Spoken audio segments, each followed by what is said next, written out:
میری جہاں فیض لکھتا ہے، محبت ثانوی دکھ ہے، بھلا اب ثانوی دکھ پر مسلسل سوگ کیوں کرنا؟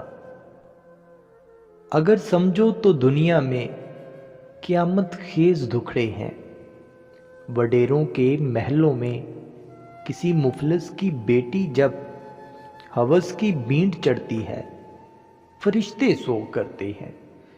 زمین بستی خدا کی ہے، خدا کی پاک بستی میں وبا سے لوگ مرتے ہیں۔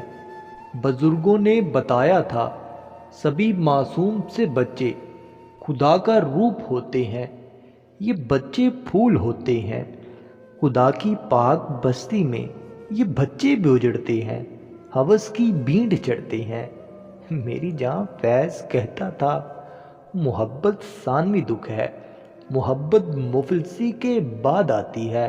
خدا کی پاک بستی کا بڑا دکھ تو غریبی ہے، غریبی فاحشہ ہے جو فقط روٹی کی خاطر ہی دھرم کو بیچ دیتی ہے۔